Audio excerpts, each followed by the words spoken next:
시청자 여러분 안녕하십니까. 지금부터 천옥전의 안보정론을 말씀을 드리겠습니다. 이번 첫 번째 뉴스도요, 이 앞방송에서 제가 여러분께 소개시켜드린 윤석열 총장은 지지하는 전문가 포럼 33인 포럼이 공식적으로 발족이 됐습니다. 그래서 이 포럼에서는 21일 날 첫 번째 이제 기조 발표회를 갖게 됩니다. 즉 창립 기념 토론회를 갖게 돼요. 그리고 이 포럼의 이름은 공정과 상식 회복을 위한 국민연합, 즉 공정과 상식 포럼이고요. 이 상식 포럼의 상임 대표는 정용상 동국대 법학과의 명예교수 있는데요. 이 정용상 명예교수하고 윤석열 총장하고는 과거 윤석열 총장이 서울중앙지검장을 할 때 한국법학교수회 회장 자격으로 공적으로 만나면서 인연이 생긴 것으로 그렇게 알려지고 있습니다. 그리고 여기에 기조연설에 이어서 기조연설은 송상현 교수가 하는데요. 이 송상현 교수는 이제 국제적으로도 굉장히 유명한 분이죠. 국제형사재판소 초대 재판관 그리고 재판소장을 역임했고 또 최근까지도 유니세프 한국위원회 회장을 지낸 바 있어요. 그리고 윤석열 총장과의 관계에 관해서는 이 사법시험을 준비하면서 서울대 법대 대학원에 다닐 때 석사 논문을 지도한 교수가 송상현 교수입니다. 그리고 21일 날 창립 기념 행사에서 이 송상현 교수는 윤석열 대통령 가능성과 한계라는 주제로 토론회를 개최하고요. 그 다음에 여기에서 이 발제문은 누가 발표하느냐? 바로 진중권 교수가 이 기조 발제를 하는 것으로 되어 있고, 그리고 이 토론 사회는 김민전 이 경희대 교수, 그리고 최근에 판사 출신으로서 문재인 정권의 여러 가지 법본 주요 현안과 관련해서 강력하게 비판을 해왔던 김태규 전 판사 변호사가 토론을 하기로 그렇게 지금 되어 있는 것으로 지금 나타나고 있습니다. 그러다 보니까 이 진중권 교수도 그렇죠. 그 다음에 이 송상현 교수도 그렇죠. 그 다음에 이 정 교수, 정용상 교수도 그렇죠. 상당히 이 학계에서는 무게가 있는 분들이거든요. 특히 진중권 교수의 경우에는 지금 문재인 정권 그야말로 진보 진영에서 조국 사태를 계기로 해서 문정권 쪽으로 반문재인 노선을 확고히 하고 있는 분 아니겠습니까? 그래서 이 33인 포럼의 이 정체성과 관련해서 과연 윤석열 총장이 직접 33명을 선발을 해서 선택을 해서 이 포럼을 발족시킨 것인지 그 직접적인 관계성에 관해서 상당한 뭐라고 그럴까요? 이 관심 큰 걸로 그렇게 알고 있는데요. 윤석열 총장의 측근이 윤 총장의 생각을 그런 입장을 언론에 얘기를 했어요. 그 얘기를 보면 윤석열 총장하고는 직접적인 관련이 없다. 그래서 이 단체가 윤석열 총장을 지지하고 그리고 이 대선 후보로서 키워나가는 하나의 공식적인 싱크탱크가 될지 안 될지는 아직으로서는 미지수다. 그리고 이 모임 자체도 윤석열 전 총장하고 모임을 주도하고 있는 이 정 교수하고 직접적으로 조율을 통해서 이런 모임을 갖는 것은 아니고 아직은 자발적인 형태로 이 모임과 그리고 이 기조 창립 총회를 갖는 것으로 알려지고 있고요. 그러다 보니까 이 정병혜 교수가 지난 2019년도 초에 작은 정부 운동 연합이라는 이런 이 단체를 하나 만들었는데 그 작은 정부 운동 연합의 후신 성격을 갖는 것으로 그렇게 지금 알려지고 있습니다. 그러면서 윤석열 총장은 이러한 전문가 지지그룹이 자연스럽게 생기는 것은 반가운 일이다. 하지만 윤석열 총장과 직접 관련은 없는 것으로 안다. 이렇게 측근이 밝히고 있고요. 그리고 이 정 교수 역시 외부에서는 반문 포럼으로 표현할 수 있지 않을까. 이런 약간의 윤석열 총장과 직접 연계시키는 것과 관련해서는 조심스럽게 유보하는 그런 입장을 발표하고 있고요. 단순하게 윤석열 총장만을 위한 모임은 아니다. 이렇게 어느 정도 또 선을 긋고 있는 것이 있습니다. 그리고 이 토론의 발제를 맡은 윤석열 총장, 진중권 전 교수는 SNS에서 뭐라고 입장을 밝혔냐면 어느 모임에서 공정을 주제로 발제를 좀 해달라 이런 요청을 받고 선악을 했을 뿐이다. 그래서 이 본인의 발제를 윤 총장과 관련해서 확대 해석을 할 필요는 없다. 이렇게 밝히고 있습니다. 그리고 이 측근의 경우에는 지금 현재 윤석열 총장은 이런 외부 주변 움직임과 전혀 상관없이 대선 수업에 굉장히 지금 열중하고 있다. 그래서 성급한 정치 선언은 아직 고려하지 않고 있다. 이렇게 입장을 발표하고 있고요. 그리고 아무리 빨라도 6월 말까지는 정치 행보를 하지 않을 것이다. 그리고 지금은 국정 운영에 필요한 공부를 하는데 굉장히 매진하고 있을 뿐이다. 이런 입장문을 내놓고 있습니다. 그래서 지금 33인 이 전문가 포럼이 발족을 하긴 하는데 이 33인 플러스 알파가 있다고 그래요. 왜냐하면 특히 외교안보 분야 전문가들의 경우에는 본인의 실명이 밖으로 드러나는 것을 상당히 우려해서 비공개리에 윤석열 총장을 돕고 있다. 이런 외교안보 전문가들도 상당수에 달한다. 이렇게 지금 측근에서 밝히고 있습니다. 이러한 윤석열 총장의 입장을 볼 때 33인 포럼, 이것은 최근에 윤석열 총장과 관련된 이 서적을 여러 사람이 발간했지 않습니까? 그 서적 발간과 관련해서 윤석열 총장하고 사전에 충분히 조율했거나 아니면 윤석열 총장이 나름대로 최종 발간하기 전에 한번 점검을 리뷰를 해본다거나 그런 것이 없이 그야말로 이 저술한 분들이 좋아서 만들어낸 책자이거든요. 그러다 보니까 너무 이렇게 축혀 세우는 책자가 내용이 많다 보니까 오히려 윤석열 총장 측에서는 조금 관리하기가 그리고 이런 책자가 나오는 것이 부담스럽다. 이런 입장을 밝힌 바도 있습니다. 그런 것처럼 이 전문가 33인 포럼도 비슷하게 윤석열 총장을 이 정치적으로 지금 현재 반문의 핵심 인물 중에 하나가 윤석열 총장 아니겠어요? 그렇기 때문에 그분들이 자발적으로 그런 모임을 갖는 성격이 더 강한 것이 아닌가 이런 생각이 듭니다. 자, 어쨌거나 지금 여론조사를 보면요. 윤석열 총장에 대한 양자 대결, 이재명이든 또 이낙연이든 또 정세균이든 누가 됐든지 간에 압도하고 있어요. 상당히. 이러다 보니까 이 친문 진영에서 굉장히 지금 알레르기 반응을 일으키고 있고 윤석열 총장을 폄하하고 깎아 내리는데 아주 심하게 지금 활동을 하고 있어요. 그러다 보니까 지금 방금 보도된 내용인데요. 정말 있을 수 없는 일이 벌어지고 있습니다. 바로 윤석열 조부 묘수에 식칼과 부적 그리고 인분까지 뿌리는 그런 지금 사태가 벌어지고 있어요. 저는 일종의 이런 테러다, 풍수 테러다. 그래서 경찰이 내사에 나섰다는 보도가 나오고 있습니다. 그래서 이 최근에 말이죠. 이런 일종의 풍수 테러, 이 조상 묘소에다가 이런 그야말로 정말 용납받을 수 없는 테러 행위 하는 것이 지난 4월에도 있었는데요. 4월에 이어서 지난 5월 16일 날, 그러니까 불과 며칠 전이죠. 이 5월 16일 날도 이렇게 봉분에 인분을 뿌리고 말이죠. 그리고 묘 옆에 부적도 갖다 놓고 식칼도 갖다 놓고 이런 일들이 연거푸 지금 현재 일어났다고 그래요. 그런데 이것을 갖다가 윤석열 총장 측에서는 바로 경찰에 신고는 하지 않았다고 합니다. 왜냐하면 경찰에 신고하면 또 이거 난리치는구만.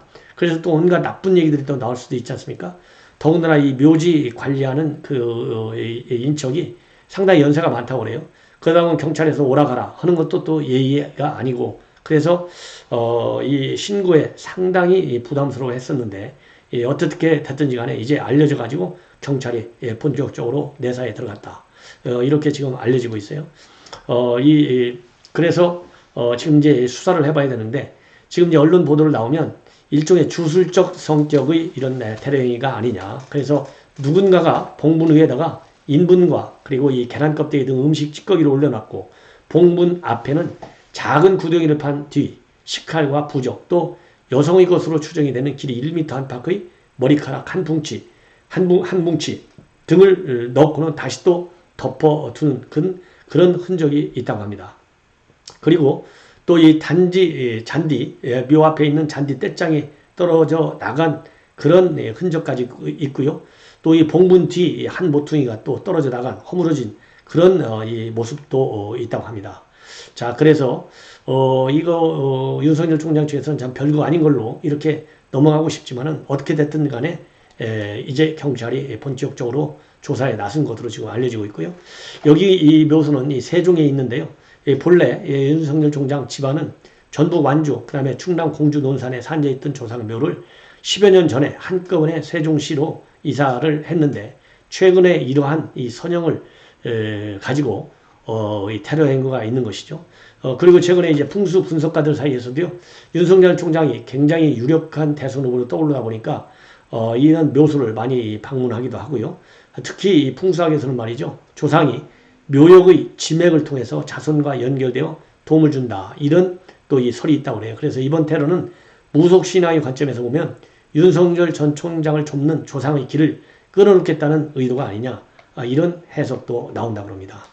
그리고 사실상 이 조국 조상 이 묘소에 이러한 이 테러 행위 이 비슷한 그런 사태 주술적 형태의 테러 행위는 2019년도에 조국에 대한 수사가 한참 진행될 때 있었다고 그러는데요. 그 당시에 어떤 주술적 형태의 테러 행위가 있었느냐면 이 친문 성향의 트위터 이용자들 사이에서 윤석열 저주 인형 사진을 게시하는 것이 유행이 됐다고 합니다. 그래서 트위터 이용자 한 700여 명이 똑같은 이 사진들을 게시했다고 해요. 그 사진의 공통점은 뭐냐면 인형의 옆구리를 뜯은 뒤에 그 안에 빨간 글씨로 윤석열 검찰총장이라고 적은 종이를 집어넣고 이 인형 전신에 빨간 핀 10개를 꽂은 모습을 순서대로 담아놓고 또 윤석열을 빨간 펜으로 써서 노트 한 페이지를 빼곡히 채운 사진과 함께 모든 저주를 이놈에게로 라고 적어 올리거나 죽을 사에 차간에 이름을 4번씩 쓰거나 매일 하루에 한 번씩 빨간 글씨로 쓴 사진을 인증해서 말하자면 테러 행위를 가하는 그런 이 행태도 드러난 바 있다고 합니다. 그래서 이것은요, 제가 보기에 지금 현재 법률적으로는 제가 되기 굉장히 어렵다 이런 면도 있는데요. 또 이 모욕죄에 해당된다는 그런 말들도 있다고 합니다. 그래서 이 법률적으로 꼭 죄가 되냐 안 되냐를 따지기 이전에 인륜적으로 이 조상의 묘를 이렇게까지 봉분을 끼얹고 식칼과 부적까지 갖다 놓는 이런 풍수 테러는 엄단해야 되겠다. 이런 말씀을 드립니다. 그리고 지금 현재 윤석열 총장은 5.17, 5.18 메시지와 관련해서 여야 간의 논쟁이 지금 계속해서 이어지고 있어요. 그래서 이 김두관 같은 경우 이 국민들이 윤석열 총장을 칼잡이로 지칭하고 있습니다. 자, 이런 사람이 대선 후보로 나온다는 게 말이 되겠어요? 전직 검찰총장을 갖다가 칼잡이? 야, 이건 좀 이 수준이 이 김두관 의원인데 참 수준이 참 뭐라고 그럴까요? 낮아도 한참 낮다 이런 생각밖에는 할 게 없는 것 같습니다. 뭐라고 하느냐? 흔히 윤석열 총장을 칼잡이라고 하지 않느냐? 대한민국 국민들이 칼잡이에게 대한민국 미래를 맡기지 않는 수준이라고 이해한다? 이거는요. 이런 칼잡이라고 생각하는 사람을 대선 후보로 우리 국민이 그러면 인정해 주겠느냐? 천만의 말씀이다. 이렇게 저는 비판을 하고 싶어요. 그러다 보니까 이 5.18 이제 메시지를 낸 것이 말하자면 여권에 상당히 아픈 지적이 된 것이죠. 그러다 보니까 여권에서 일제히 나오고 있는데 오늘 새롭게 비난을 퍼부은 사람이 김두관, 또 여기에 맞받아친 사람이 또 이 국민의힘에서는 김은혜 의원입니다. 그래서 5.18 정신과 관련된 얘기는 그러면 민주당 허락받고 하라는 얘기냐? 이렇게 직격탄을 지금 가하고 있습니다. 자, 이렇게 해서 지금 현재 윤석열 총장과 관련한 이런 문제점 지적해 봤고요. 그 다음에 5.18 행사와 관련해 가지고 5.18 행사 주도하는 시민단체들 간에 이 행사장에서 난장판이 벌어졌어요. 왜 그러냐면 그동안에 사단법인인데 유족회 부상자회, 구속 부상자회 이 세 단체들이 별로 정부한테 지원을 못 받았어요. 그 이유는 공법단체로 인정을 못 받았기 때문입니다. 그런데 최근 들어서 국민의힘 측에서 이 공법단체로 인정하는 법안을 통과시켜줌에 따라서 이제 정부로부터 상당한 지원을 받을 수 있는 공법단체적 성격을 이제 분명히 인정을 받았어요. 그러다 보니까 서로 이 행사를 주도하겠다는 그런 과정에서 정말 고성과 이 오가고 욕설이 오가고 또 이 옷을 벗고 난장판을 치는 상황이 벌어져 가지고요. 경찰이 현장에서 이것을 통제해서 겨우 5.18 행사가 지금 치러졌다. 그런 보도가 나오고 있습니다. 자, 이제 더 이상 눈살을 찌푸리는 행태가 벌어지지 않기를 바람하지 않습니다. 그리고 이 5.18과 관련해서요, 최근에 김영환 전 의원, 이 광주민주화운동과 관련해서 두 번 이 부부간에 투옥된 그런 아픔을 겪은 김영환 의원이 이재명 지사를 저격한 바 있어요. 5.18 유공자 10만 원씩 주는 거, 이거 그야말로 이 모욕적인 행태다. 이런 걸 중단하라. 이렇게 비판했는데요. 이러한 이 김영환 의원에 대해서 이재명 지사가 바로 맞받아치고 있습니다. 이 양두구육의 행태다라고까지 얘기하고 있어요. 뭐라고 하냐면 5.18 유공자의 생계지원금은 다른 똑같은 국가유공자인데 정부 차원에서 없다. 경기도하고 서울시에만 주고 있는데 다른 국가유공자에 비해서는 턱없이 작은 소액이다. 근데 왜 이걸 주지 말라고 하느냐? 이렇게 비판을 하고 있습니다. 그러면서 이 광주 학살 주역의 후예로서 눈앞에서 표가 씌워 사제 쇼를 벌이고 이게 바로 국민의힘을 지금 비판하는 거예요. 뒤로는 피해자 무덤에 침을 뱉는 양구 구육 행태다. 그러면서 지금 김영환 의원이 이제 국민의힘 통합됐지 않습니까? 아마 그렇게 얘기하는 것 같은데 지금은 김영환 의원이 국민의힘 의원은 아닌 걸로 제가 알고 있습니다. 그래서 이 김영환 의원이 최근에 이 페북에다가 경기도가 5.18 유공자에게 10만 원의 지원금 주는 것을 광주 정신을 모독하는 것이고 유공자에 대한 모독이다. 천박한 돈으로 이 몰입의 정치 그만하라. 이렇게 비판을 했는데 이 비판에 대한 반박 차원에서 이재명 지사가 다시 반격하고 있는 것입니다. 자, 다음에는요. 이 최재형 감사원장의 이 율산시장에 대한 말하자면 이 감사 결과 지적 이 내용을 여러분들께 보도해 드리겠습니다.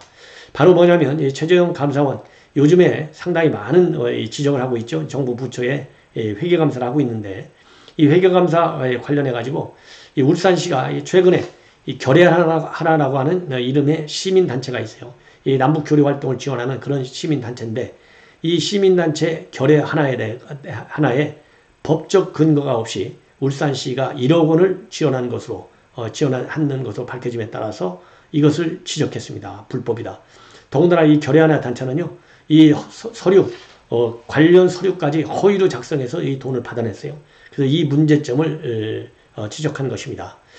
참고적으로 이 결의하나는 그동안에 2004년도에 창립된 시민단체인데 대북지원 문제, 또 통일교육 문제 이런 것들을 하고 있고요. 그 다음에 2018년도에 평화통일 수업을 한다는 핑계를 대고 초등학교를 방문해서 그 당시 김정은 위원장의 남한 방문과 관련된 환영단 참가 신청서를 받고 이를 웹사이트에 공개해서 많은 논란을 야기한 바 있는 시민단체가 바로 결의하나예요. 그런데 울산시가 이 결의하나에 돈 1억 원을 주게 된 이유는 바로 뭐냐? 이 결의하나에서 2019년도 2월에 이 보조금 1억을 받아갔는데요. 뭐라고 받아갔느냐면 북한 대동강 어린이 빵 공장에다가 콩기름을 보내는데 쓰겠다. 그러면서 신청한 보조금 1억 원을 줬어요. 근데 이 감사를 해보니까 이미 어린이 빵 공장에 콩기름을 300톤을 이미 다 보냈어요. 보내고 나서 보내겠다. 보조금을 주십시오. 이렇게 해서 받아간 거예요. 그러니까 이것은 관련 법 위반입니다. 왜냐하면은 이 지방재정법하고 지방보조금 관리 기준에 따르면은 보조사업자로 선정되기 전에 먼저 사업비를 신청해야만이 보조금을 줄 수 있어요. 그래서 당연하지 않습니까? 보조해달라는 돈이니까 그 보조금을 받아야 사업을 추진할 거 아니에요? 근데 이미 콩기름을 다 보내놨어. 그래서 돈이 필요 없어요. 그런데도 돈을 달라. 이렇게 거짓으로 결의하나는 신청을 했고요. 그리고 이 통일부에서는 이미 콩기름을 줬다는 걸 확인하지도 않은 상태로 그냥 결의하나에 돈을 1억 원이나 준 거예요. 그 이유는 결의하나가 바로 뭐냐? 바로 친정부 성향의 좌파 단체. 이러다 보니까 이제 준 것으로 그렇게 저는 생각이 듭니다. 그리고 또 이 콩기름 대금을 이미 다 주고받았을 거 아니에요? 그 영수증? 그런데 진짜로 이 보조금을 받고 나서야 이 콩기름 값을 준 것처럼 하기 위해서 영수증도 또 가짜로 발급을 받아가지고 울산시에 제출했어요. 자, 이런 것을 다 이게 짜고 치는 고스톱 아니겠어요? 그래서 이 통일부, 울산시 전부 다 걸려드는 것이죠. 이러한 지적을 이 최재형 감사원장이 했는데 앞으로 이런 울산시뿐만 아니라요. 다른 지방자치단체들도 특히 대북사업과 관련해서 얼마나 잘못된 지원하는지 또 이 불법적 지원하는지 감사원에서 철저히 감사해야 되겠다라는 말씀을 드립니다. 자, 시청자 여러분, 이것으로 제 방송을 또 마치고요. 이제는 한미 정상회담과 관련해서 중요한 뉴스들 여러분들께 소개해 드리도록 하겠습니다. 시청자 여러분, 이것으로 제 방송을 또 마칩니다. 자, 이어서 이 알람을 설정해서 저녁엔 안보 정론 빠른 뉴스, 정확한 뉴스를 또 계속 시청해 주실 것을 당부드립니다. 대단히 고맙습니다.